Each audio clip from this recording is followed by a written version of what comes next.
11시 20분 지나고 있습니다. 오후장 전략 터닝포인트로 알아보겠습니다. 투자는 뭐 정말 심리예요. 예, 어제 밀려 내려갈 때는 야, 주식이 다 팔고 쉬어야 되는 거 아닌가 싶었는데 오늘 또 막 2% 오르니까 막 사고 싶어지잖아요. 결국 중심을 잡는 게 중요하고요. 그런 중심을 잡으시는데 도움이 좀 되시기를 바라면서 저희가 늘 방송합니다. 오늘 터닝포인트 두 분 함께합니다. 헤르메스 스탁 하창환 본부장님 모셨고요. 주식명가 MTNW 허반석 어드바이저 함께하겠습니다. 어서 오십시오. 안녕하세요. 자, 하나씩 주제 보면서 터닝포인트 전략 세우겠습니다. 오후장 터닝포인트 첫 번째는요. 네. 정부 개입에 안정 되찾은 환율, 주가가 반등을 얼마나 더 할 수 있을까? 그렇죠. 뭐 미국의 금리나 기대감이나 지정학적 우려나 채권 금리 상승 등등등 악재가 많지만 단기적으로 우리는 환율의 상승 1,400원 터치했던 게 부담인데 정부가 뭐 구두 개입이죠. 개입이라는 게 지금 이렇게 개입 대놓고는 못하는 거고요. 구두 개입으로 너무 강합니다. 이렇게 하면서 조금 안정을 찾고 있습니다. 그런 주식도 좀 올라오고 있고요. 그런 점에서 하창환 본부장님, 변동성은 있는 구간인데 조금 바닥을 좀 잡아가고 있다고 해야 되나요? 네, 일단 그렇게 생각을 하고 있습니다. 사실 저는 추가적으로 선물의 매도가 한 2조 정도는 열어놓고 봐야 된다고 생각을 했는데 외국인이요? 네, 외국인 선물. 네, 좀 최근에 굉장히 좀 많은 매도가 있었는데 지금 오늘자에서 8,900억 정도 지금 다시 매수로 돌아서고 있는 상황입니다. 아직까지는 뭐 현물의 흐름들이 따라오고 있지는 않은데 선물 계약에 좀 턴이 나오면서 이제 비차익 순매수 흐름들이 굉장히 강해지고 있는 상황이거든요. 그래서 통상적으로 이제 작년 11월 이후부터는 외국인 선물과 비차익 순매수가 굉장히 강할 때 지수의 강한 그 변동성을 좀 잡아주는 그런 흐름들이 있었고요. 또 이쪽에서 연속성이 나오기 시작을 했을 때 변곡점으로서 지수에 좀 상방이 잡혔었던 전례들이 최근에 좀 있습니다. 한 두세 번 정도 변곡군 찍을 때마다 그런 움직임이 나왔기 때문에 물론 이제 다음 거래일에 선물의 조정이 나온다면 또 모르겠지만 좀 누적적으로 매도를 강하게 하다가 큰 폭의 돌아섬이 나타나고 있기 때문에 어느 정도 바닥은 잡아가고 있다는 관점으로 보시는 게 맞지 않을까라고 생각을 하고 있고요. 환율 같은 경우는 지금 1,374원 10전 수준으로 좀 움직임이 나타나고 있는데 아무래도 이제 정부에서의 구두 개입에 대한 부분들과 이제 이창용 총재죠. 원달러 환율을 이제 안정시킬 수 있는 재원과 수단을 보유하고 있다라는 얘기들, 그리고 일본에서도 이제 개입을 하면서 달러 인덱스 부분에서의 조금 이런 안정세가 나타나지 않겠는가에 대한 부분들이 환율에도 좀 녹아내리고 있는 상황입니다. 그래서 일단은 상단 자체를 좀 뚫고 가기는 쉽지 않은 상황이 될 것 같고요. 물론 이제 지정적 리스크라든지 추가적인 우리가 좀 예상하지 못했던 강력한 안전자산 선호 심리에 대한 이벤트가 발생을 한다라고 한다면 환율이 조금 더 다시 고가권으로 올라가겠지만 그렇지 않는다라고 한다면 일단 1,350원대까지는 조금 빠르게 하락을 하면서 그 부분에서 좀 고착화 흐름들이 나올 수 있는 그런 흐름들이 유지가 되지 않을까라고 생각을 하고 있습니다.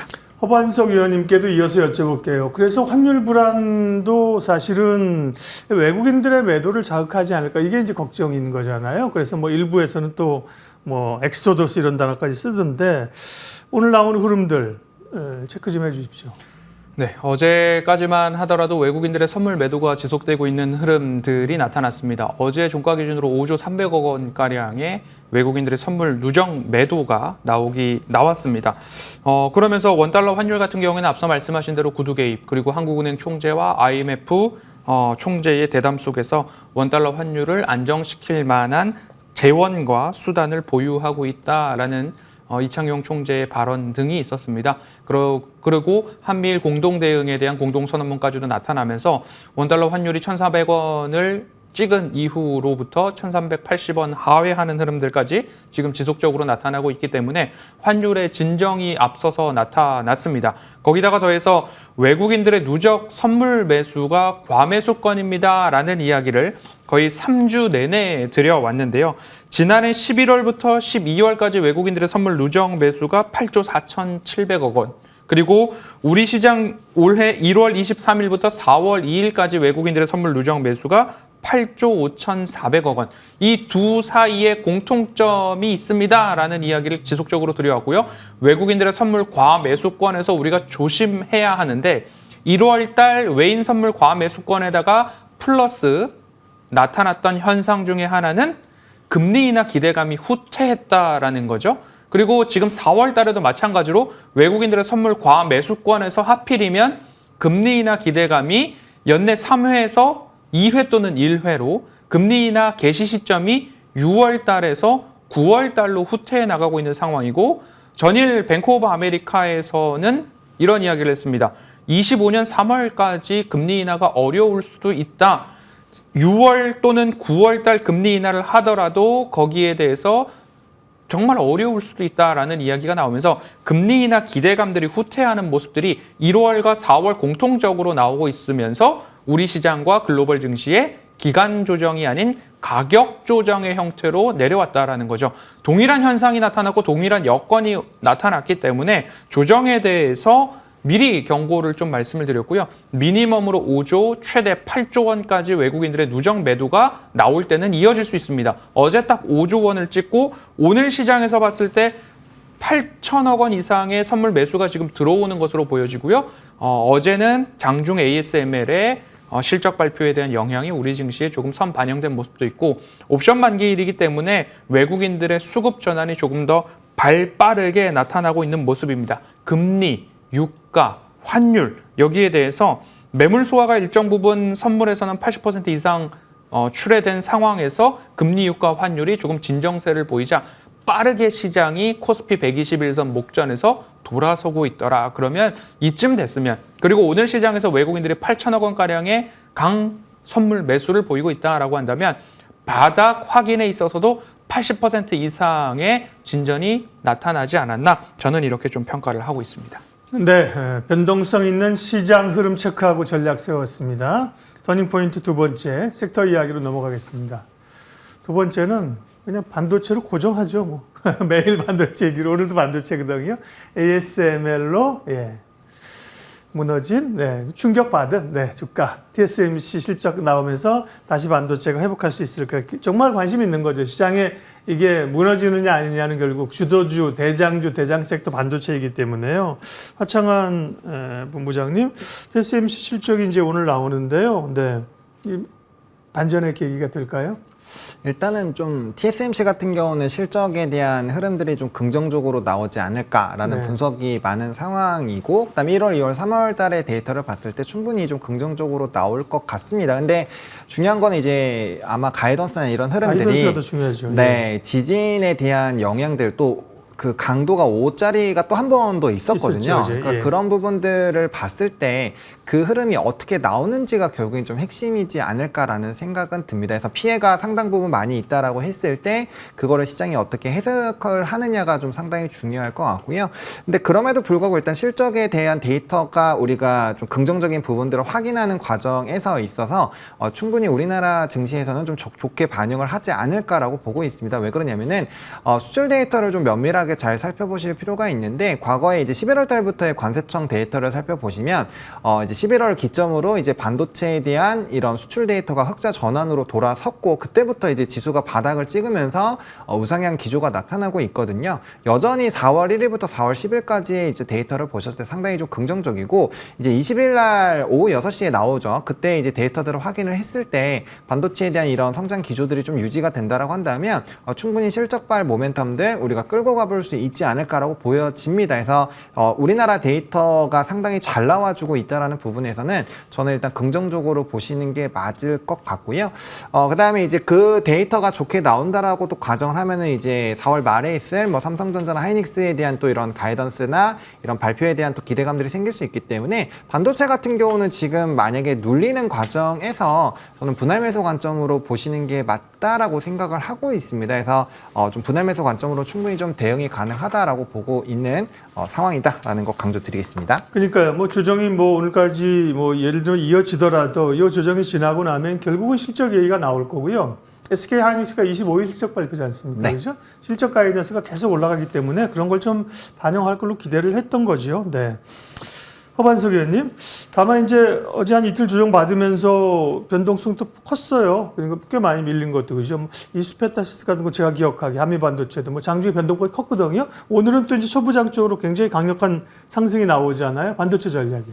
그러니까 많이 오른 곳에서 굳이 따라가지 말자라는 이야기를 드렸던 이유 중에 하나는 시장이 조정을 받을 때에는 많이 오른 종목들에서 차익 실현 매물에 대한 압박이 커지기 때문에 많이 오른 종목은 보유자 영역입니다. 많이 오른 종목을 굳이 따라갈 필요보다는 굳이 반도체를 보신다면 많이 오르지 않은 반도체를 보시면 좋겠습니다. ISC, 아비코전자, 원익 IPS 이렇게 딱 집어서 말씀을 드렸으니까요. 반등 시점에 있어서도 이 종목들에 대한 관심들 이어가시면 좋을 것 같고요. ASML이 어제 우리 시장 장중에 실적 발표 영향이 우리 시장에 조금 선반영된 모습들이 있을 것입니다. 그리고 오늘 오후 3시경에는 TSMC의 실적 발표가 나오기 때문에 TSMC 실적에 대해서는 다들 좋지 않을까라는 전망이 우세합니다. 24년보다 25년이 더 좋을 것 같다라는 ASML 대신 TSMC 같은 경우에는 COWS, Chips on Wafer on Straight 해서 패키징 수요의 증가가 불보듯 뻔하다라는 전망이 우세한 상황입니다. 24년도 올해 연말까지 월별 캐파가 4만 개 수준이고 이를 전년과 비교했을 때 약 150%의 수요 증가가 전망되고 있고 이러한 수요 증가의 절반가량은 엔비디아향 매출일 것이다라는 전망이기 때문에 앞서 말씀하신 대로 지진에 대한 여파가 일정 부분 매출과 실적에 반영이 되겠지만 올 한 해를 봤을 때는 좋을 것이 불보듯 뻔하다. 그래서 컨센 유지 정도 또는 실적 발표를 열어봐야 되겠지만 컨센 상회했을 때는 이러한 분위기가 우리 시장에 지금 선 반영되고 있는 것 아닌가. 그래서 3시경에 TSMC의 컨센이 발표됐을 때 컨센을 붕합하거나 컨센을 상회했다라고 한다면 저는 직전에 80% 정도 바닥을 확인한 것 같습니다. 라는 이야기에 TSMC가 컨센을 상회할 경우에는 우리 시장도 바닥을 확인했다라고 평가할 수 있을 것 같습니다. 그래서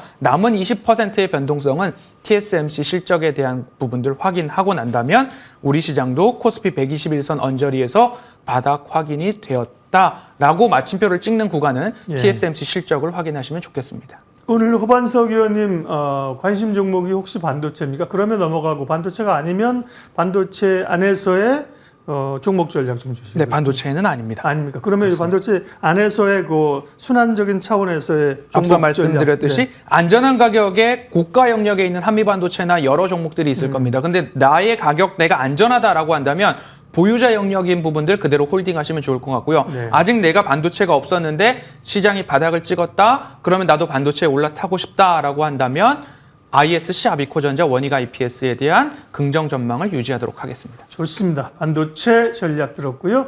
5장 터닝포인트 세 번째 내용 봅니다. 금리 우려 주가에 반영됐을까? 제약바이오군요. 예.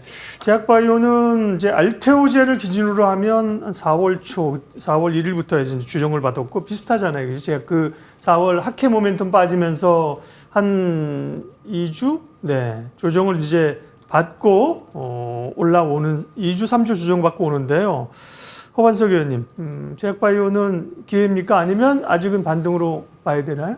저는 기회라고 생각을 하고 있습니다. 아주 길게 봤을 때는 금리 인하에 대한 기대감들이 있고 AACR 암연구학회 이후에도 학회 일정들이 하나, 둘 반복될 것이기 때문에 제약바이오도 마찬가지로 제약바이오가 좋다고 합니다 라고 할 때 올라탔을 때는 이미 늦었고요. 우리가 레고캠바이오 같은 것들을 이미 3월 초 2월 말에 공략을 했을 때 아직 관심이 이르기 전 그때 공략을 하셨다면 참 좋았을 거고 여기가 좋다고 합니다 라고 했을 때는 이미 한 발짝 늦었고 고점에서 올라탔다면 지금 하락할 때까지 바닥을 다질 때까지 다시 준비해야 될 차례죠. 그러니까 제약바이오도 마찬가지로 차트상 저위험 구간이라는 이야기를 반복해서 드릴 수밖에 없겠다라고 말씀을 드리고 싶고요. 앞으로 종목 차별화 이어질 거고 종목별로 이슈와 모멘텀에 따라서 반등의 흐름들이 지금도 빠르게 나타나고 있는데요. 지금 올라간다라고 했을 때 여기서 물을 타야 되는가 아니면 여기서라도 다시 재도전을 해야 되는가에 대한 고민들이 많으실 겁니다. 제가 보고 있는 관점에서 여기서도 마찬가지로 너무 오늘 10% 이상 올라가고 있는 종목들에 대해서는 다소 경계감을 갖고 대응해 보시면 좋을 것 같고요. 추세선을 한번 그어보시고 아직 바닥 구간에서 이제 막 반등이 시작되었구나라고 한다면 반도체와 마찬가지로 제약바이오에 대한 긍정 전망을 유지할 수 있을 것 같고요. 반도체는 제가 ISC, 아비코전자, 원익 IPS에 대해서 탑픽을 딱 정했다라고 한다면 제약바이오에서도 마찬가지로 탑픽을 정해보자면요. Y바이오로직스, 레고캠바이오, ABL바이오, 삼성바이오로직스까지 탑픽에 대한 이야기를 좀 드릴 테니까요. 추세선을 한번 긋는 연습해 보시고 많이 오르지 않았다. 특히 오늘 장에 10% 이상 오르지 않았다라고 한다면 매수 대응의 공략이 가능하다라고 말씀드리겠습니다. 다시 반등하고 있는 제약바이오에 대한 허반석 의원님의 시각을 들었고요. 오후장 터닝포인트 네 번째 주제는요. 예, 철강, 알루미늄, 조선 이런 쪽이 오릅니다. 미국이 중국에 대해서 이 분야에 대해서 관세를 높이기로 했다는 얘기인데 아까 허반석 의원님께 제가 바이오가 이게 이 상승으로 봐야 됩니까? 반등으로 봐야 됩니까? 라고 질문했던 것처럼 똑같이 하창원 의원께도 철강이나 조선을 이거는 반등으로 봐야 됩니까? 아니면 추세적인 좀 매수의 기회로 봐야 됩니까? 이게 산업마다 조금 다른데 예. 조선 같은 경우는 추세적인 상승이라고 보고 있고요. 예. 철강 같은 경우는 그래도 조금은 더 지켜봐야 된다라고 말씀을 좀 드리고 싶습니다. 일단은 과거부터 철강 관련된 무역 확장법 관련된 이슈가 터져 나왔을 때 물론 단연 철강의 주가 굉장히 강한 흐름들이 유지가 됐습니다. 다만 지금 시행한다라는 게 아니라 진짜 검토하고 있는 부분이라는 점, 그리고 그 최근에 철강석이라든지 이런 가격이 많이 하락했음에도 불구하고 재고가 지금 엄청나게 많이 쌓여 있는 상황이기 때문에 수요단이 회복되지 않는 현 시점에서 이게 구조적인 수익을 계속적으로 만들어낼 수 있을 것인가에 대한 부분을 조금 고민을 해보셔야 될 것 같습니다. 그래서 재고 부분에 대한 문제만 없다라고 한다면 추세적인 상승이 될 수 있다라고 말씀을 드리고 싶은데 어쨌든 이 부분에 대해서는 좀 문제 해결이 필요하기 때문에 재고 부분을 꼭 체크해 보시면서 관련된 산업군들 흐름들 체크해 보시면 좋을 것 같고요. 그에 반면에 이제 조선 같은 경우는 저는 추세적인 상승 기대가 된다라고 말씀을 드리고 싶습니다. 일단은 벌써 이제 공급자 우위 시장으로 만들어지고 있는 상황이고 우리나라 신재생 관련된 이런 LNG선부터 시작해서 굉장히 암모니아선까지 수주에 대한 기조가 상당히 좋은 흐름들이 유지가 되고 있습니다. 신조선가 여전히 좋은 상황이고요.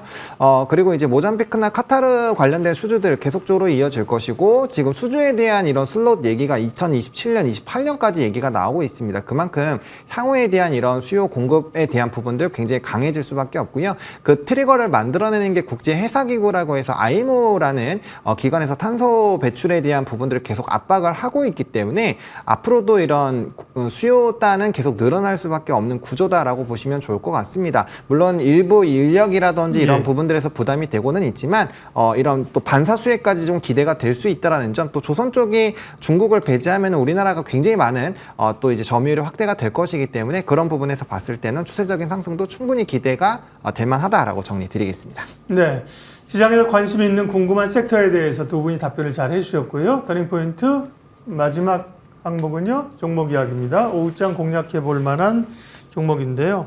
예, 하창한 본부장님 종목 얘기해 주시고 그 전에 LS 일렉트릭 상승률이 100%가 넘었군요. 짧게만 LS 일렉트릭은 짧게 보고 관심 좀 말씀해 주십시오. 네, LS 일렉트릭, HD 현대일렉트릭, LS 이런 종목군들 좀 말씀을 계속 드려왔는데 변압기 쪽은 그 기관에서의 단기적인 물량들이 출회가 될 수 있지만 전 산업적으로 봤을 때 아직도 갈 길이 굉장히 멀다라고 보여지고 있습니다. 그래서 중요 이평선만 이탈하지 않는다라고 한다면 홀딩 전략 그리고 중간중간에 이제 주가가 많이 올랐으니까 거기에만은 비중 조절만 좀 해주시면서 끌고 가보시면 그렇게 하시면 좋을 것 같고요. 오늘 제가 말씀드릴 종목은 한화오션입니다. 사실 금일 이제 거래량을 동반하면서 이전 직전 고점을 다시 돌파를 하는 부분들이어서 추세적인 좀 상승도 충분히 노려볼 수 있을 것 같은데요. 일단 실적에 대한 부분들도 상당히 좀 기대가 되고 있는 상황이고요. 무엇보다 지금 새롭게 붙어준 이슈가 MRO 부분이죠.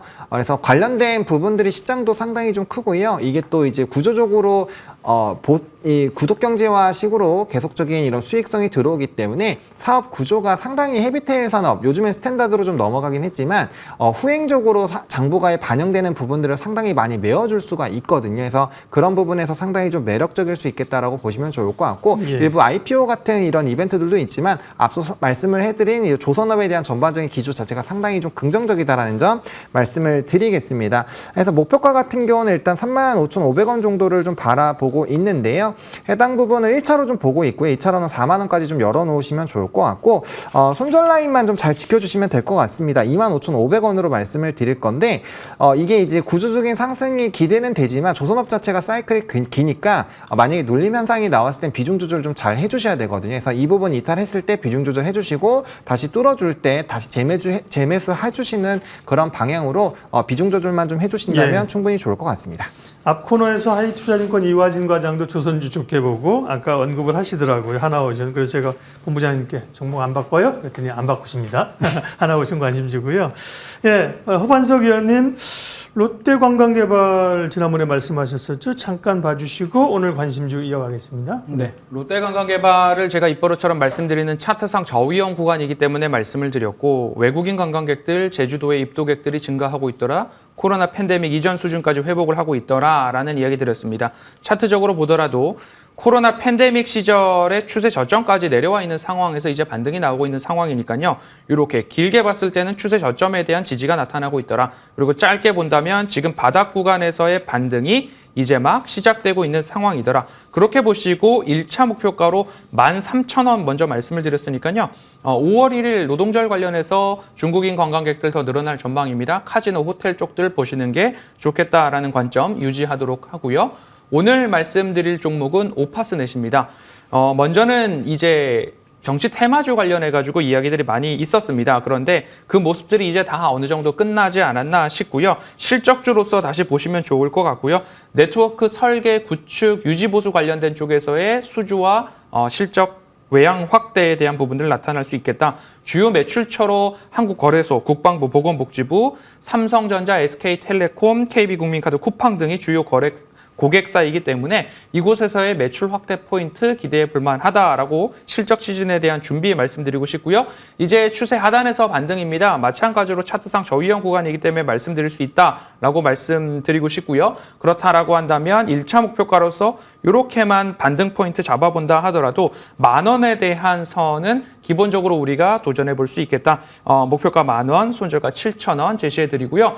1월 조정과 4월 조정의 공통점에 대해서 안내를 드렸습니다. 그러면 우리가 그 다음 스텝에 대한 준비가 발빠르게 이루어져야 된다라는 이야기 오늘 오후 주식사관학교 방송 이후에 공개 방송을 통해서 자세히 안내 드리도록 하겠습니다. 예, 오장 터닝포인트 시장 전략 종목 이야기까지 두 분 함께했습니다. 헤르메스 스탁 하청한 본부장, 주식명가 MTNW 허반석 어드바이저 두 분 고맙습니다.